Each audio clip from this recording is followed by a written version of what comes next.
السلام علیکم ورحمۃ اللہ وبرکاتہ۔ میں سر سید چلڈرن اکیڈمی کی معلمہ رابعہ عقیل ہوں۔ آج میں آپ کو جماعت پنجم کی اسلامیت پڑھاؤں گی۔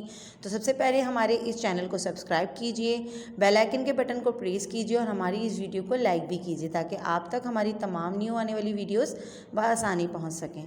اب چلتے ہیں ہم اپنے لیکچر کی طرف۔ آج ہمارا لیکچر نمبر 5 ہے، 5واں ہفتہ، جماعت پنجم، مضمون اسلامیت، عنوان عملی پرچہ۔ تو آج ہم اپنی کاپی میں لیکچر نمبر 5 کا کام کریں گے، عملی پرچے کا۔ اب آپ لوگ اپنی کاپی نکال لیجئے اسلامیت کی اور اس میں اگلے صفحے پر ڈیٹ ڈالیے۔ ڈیٹ ڈالنے کے بعد آپ نے کام شروع کرنا ہے۔ آپ نے تاریخ مینشن کرنے کے بعد ہیڈنگ ڈالنی ہے، عملی پرچہ بمطابق نصاب مقاط دوم 2020-2021۔ یہ لکھنے کے بعد آپ نے ریڈ لائن کے نیچے سوال لکھنا ہے۔ سوال نمبر 1، مندرجہ ذیل الفاظ کی ایک لفظی جوابات تحریر کریں۔ یعنی آپ کو جو سوال دیا جا رہا ہے اس کا ایک لفظ میں آپ نے جواب دینا ہے، پورا جملہ نہیں لکھے گا، صرف ایک ہی لفظ میں آپ جواب دیجیے گا۔ پہلا سوال ہے، سید الشہداء کس کا لقب ہے؟ تو میرے عزیز طلباء و طالبات، کس کا لقب ہے سید الشہداء؟ جی، حضرت حمزہ رضی اللہ تعالی عنہ۔ اور حضرت حمزہ کون ہے؟ حضور پاک صلی اللہ علیہ وسلم کے چچا۔ دوسرا سوال ہے، پہلی نماز جمعہ کی امامت کس نے کی؟ تو اس کا جواب ہے حضور صلی اللہ علیہ وسلم۔ سوال نمبر 3 ہے، مدینے کا پرانا نام کیا ہے؟ جی، مدینے کا پرانا نام ہے یثرب۔ سوال نمبر 4 ہے، غزوہ احد میں مسلمانوں کی تعداد کتنی تھی؟ غزوہ احد بیٹا مسلمانوں کی جنگ عظیم کا نام ہے، اور غزوہ احد میں مسلمانوں کی تعداد کتنی تھی؟ تو اس کا جواب ہے 700۔ میں امید کرتی ہوں کہ آپ کو بہت اچھی طرح سمجھ میں آ رہا ہوگا، اور میرے عزیز طلباء و طالبات اس کام کو بہت ہی اچھی لکھائی میں اپنی کاپی میں تحریر کیجیے۔ اب چلتے ہیں سوال نمبر 2 کی طرف۔ سوال نمبر 2 ہے، درجہ ذیل آیات کا ترجمہ اور سورت کا نام تحریر کریں۔ یہ سوال لکھنے کے بعد آپ نے آیت لکھنی ہے۔ آیت ہے، یا ایھا الذین آمنوا صلوا علیہ وسلموا تسلیما۔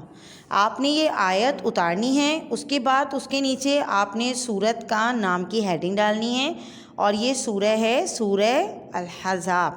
اس کے بعد اس کا ترجمہ لکھنا ہے آپ نے۔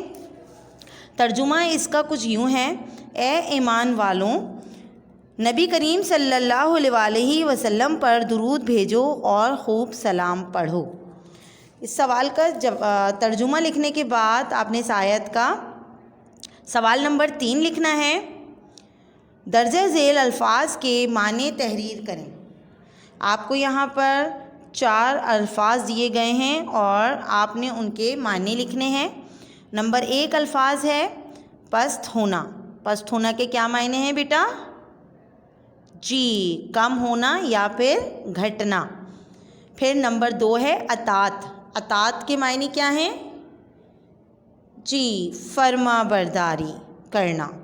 پھر ہے نمبر 3 علم۔ علم کے کیا معنی ہیں؟ جھنڈا۔ اس کے بعد نمبر 4 ہے سہیل اور سہل، 2 یتیم بچے۔ اور آپ کو پتہ ہے نا بیٹا یہ 2 یتیم بچے کون ہیں؟ جی، یہ 2 یتیم بچے وہ ہیں جن کی زمین کے ٹکڑے پر مسجد نبوی کی تعمیر کی گئی۔ جی بیٹا، اب چلتے ہیں ہم سوال نمبر 4 کی طرف۔ تو ہمارا سوال نمبر 4 ہے، جمعے کے دن کی کوئی 2 فضیلت تحریر کریں۔ فضیلت کا مطلب ہے فائدے۔ تو بیٹا آپ کو پتہ ہے نا کہ جمعے کا دن بہت بابرکت دن ہے. اس دن اللہ تعالیٰ ہماری تمام عبادات کو قبول فرماتا ہے اور ہماری تمام جائز دعاؤں کو اپنی بارگاہ میں قبول فرماتا ہے. اور ہم حضور پاک صلی اللہ علیہ وسلم پر جب درود پاک پڑھتے ہیں، یعنی جتنی مرتبہ جمعے کے دن ہم حضور پاک صلی اللہ علیہ وسلم پر درود پاک پڑھتے ہیں، حضور پاک صلی اللہ علیہ وسلم خود اس درود پاک کو سنتے ہیں اور اس کا جواب دیتے ہیں. اب چلتے ہیں ہم سوال نمبر 5 کی طرف. وعدے کی پابندی کے بارے میں قرآن مجید کی کسی ایک آیت کا ترجمہ تحریر کریں. یہ سوال اتارنے کے بعد آپ نے لکھنا ہے ترجمہ درج ذیل ہے، یا پھر آپ ترجمے کی ہیڈنگ بھی ڈال سکتے ہیں اور آپ ترجمہ لکھیں گے اور وعدہ پورا کرو. یہ ترجمہ ہے. ترجمہ لکھنے کے بعد آپ اس کے نیچے سورت کا نام ہیڈنگ ڈالیں گے، اور یہ سورہ ہے بنی اسرائیل، نام لکھیں گے آپ اس کے آگے بنی اسرائیل. اس کے نیچے آپ ہیڈنگ ڈالیں گے آیت نمبر، اور یہ آیت نمبر ہے 34.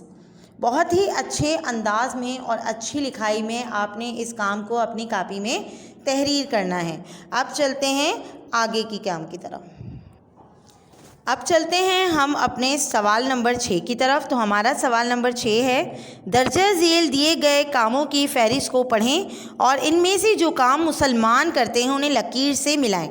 آپ کو یہاں پر ایک ویب نظر آ رہا ہوگا، اس میں لکھا ہوا ہے مسلمان، اور اس کے ارد گرد آپ کو کچھ الفاظ نظر آ رہے ہوں گے، اور وہ الفاظ ہیں یوں: نبی کریم صلی اللہ علیہ وسلم پر درود پڑھتے ہیں، قرآن شریف کی تلاوت کرتے ہیں، جھوٹ بولتے ہیں، بے ایمانی کرتے ہیں، والدین کی نافرمانی کرتے ہیں، دوسروں کو بلا وجہ تکلیف دیتے ہیں، غریبوں کی مدد کرتے ہیں اور نماز پڑھتے ہیں. تو میرے عزیز طلباء و طالبات، ان سارے کاموں کے اندر مسلمان جو کام کرتے ہیں، آپ نے مسلمان کے ساتھ اس کے ارد گرد جو الفاظ ہیں انہیں میچنگ کرنا ہے. جیسے مثال کے طور پر نبی کریم صلی اللہ علیہ وسلم پر درود پڑھتے ہیں، تو آپ نے مسلمان سے نبی کریم صلی اللہ علیہ وسلم پر درود پڑھتے تک نشان لگائیے، ایرو کا نشان. اس کے بعد دیکھیں قرآن شریف کی تلاوت کرتے ہیں، اسے بھی نشان لگائیں گے. پھر نماز پڑھتے ہیں، اسے بھی نشان لگائیں گے. غریبوں کی مدد کرتے ہیں، اسے بھی مسلمان سے ملائیں گے. اب یہاں پر بچے ہیں 4 ایسے الفاظ جو مسلمان کے اندر نہیں ہوتی. وہ ہے جھوٹ بولتے ہیں، بے ایمانی کرتے ہیں، والدین کی نافرمانی کرتے ہیں، دوسروں کو بلا وجہ تکلیف دیتے ہیں. تو اسے آپ لوگ چھوڑ دیجیے گا.